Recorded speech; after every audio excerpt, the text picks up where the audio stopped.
My grandfather Boris was, for me, always a kind of legendary character. I saw his face in posters and I heard all these stories about him. And when I first began to have a sense of what his influence had been, not only in the Yiddish theater, but in the growth of early Broadway and the whole New York theater scene, was when I was about 11 or 12 years old. I was back in New York in the summer, and as I always used to do with some of my stage manager cousins, who were also part of the Thomashefsky clan, we'd go to shows, but we never went to a whole show. We'd go to parts of shows. He'd say, yeah, Eddie Foy's great in the second number of the first act, so we'd go in the wings and stand up, watch that. He'd say, oh, no, but let's go over, the Lunts are doing a show, and it's really terrific what they're doing in Act 2, Scene 3. So we'd go over to that theater and stand in the wings and watch that performance. And that's the way I was getting to know theater.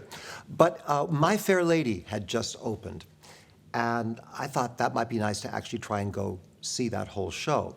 But my mother said, don't trouble your cousin Georgie by trying to get into the toughest ticket in New York. But of course, I asked him if we could.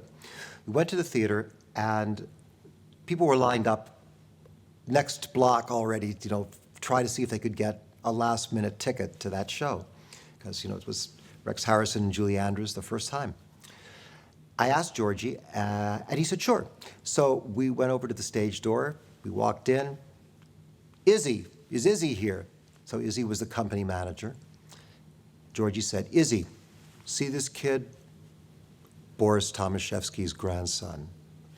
5 minutes later, we were seated in the center of row 6. We saw the whole performance.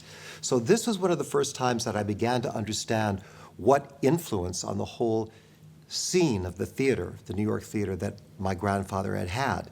And I realized after this, when we would go to these theaters, there were always not only company managers, not only actors, but carpenters, electricians, all sorts of people connected with the theater who had gotten their start, their foundation, and very often the beginnings of their sense of union consciousness from things Boris had started.